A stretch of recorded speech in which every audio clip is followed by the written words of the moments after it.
Hey everybody, it's Captain Jeff, and we're going to get into something that's a little bit more serious today. Hot topic. Now, it's about braid. And people have taken my braid videos and twisted them and turned them and, mixed them all around. So I want to make it perfectly clear on my philosophy and what braid actually does and doesn't do for you. Alright? Now remember, the guys I'm making fun of are the guys that are sporting the braid.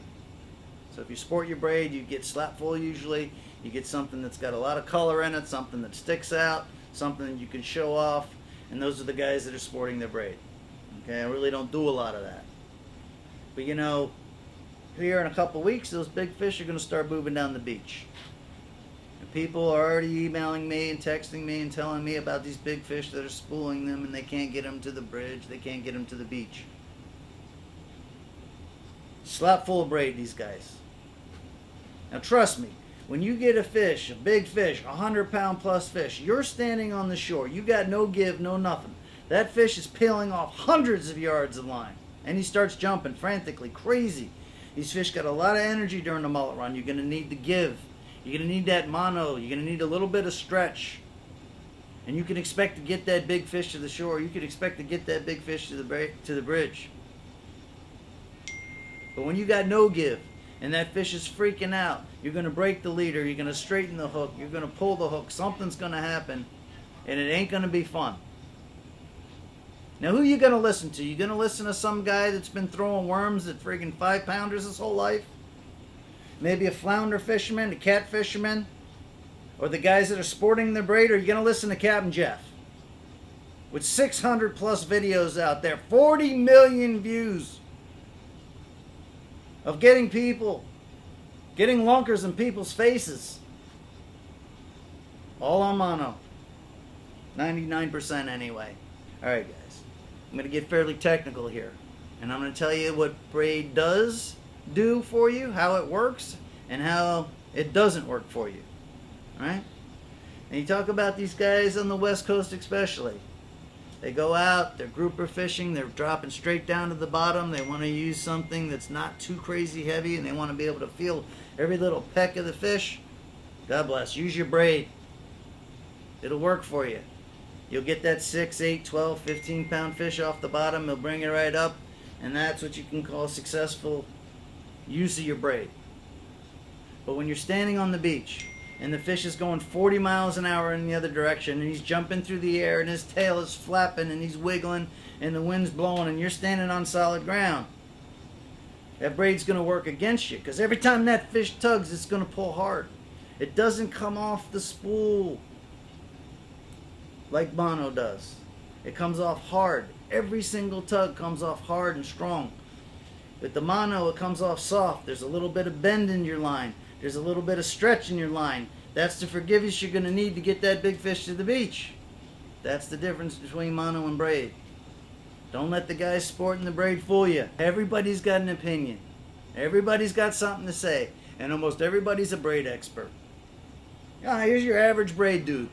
He's fishing for big fish off some bridge somewhere, maybe a pier. You got steel eater on there, long shank hook. Fishing with dead bait. Just praying to God he comes home with something. Maybe a 50-pound nurse that he can winch up on the bridge or whatever. And he's going to tell you to use braid. He's going to tell you all the reasons you need braid. For the backing, for the extra line, for this, for that. I mean, come on. You going to listen to a guy like that? Or are you going to listen to somebody like me? I mean, it's just, you got to compare apples to apples. You got to compare oranges to oranges. I mean, think about it. You get a guy that's sitting on top of a bridge, 100 feet in the air, praying to God he can get a decent shark or something like that up to where you can get a halfway decent photo. And then you got me. The guy that showed it to you over and over and over again, that's caught hundreds and hundreds of people fish for the first time.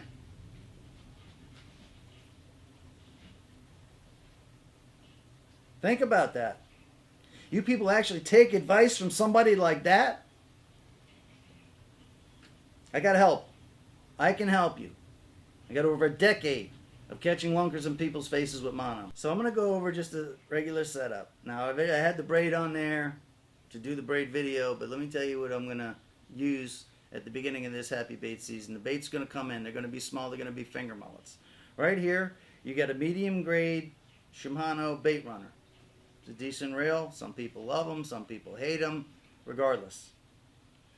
It's got a decent drag. It holds plenty of line. I'm going to put 15-pound test mono on there.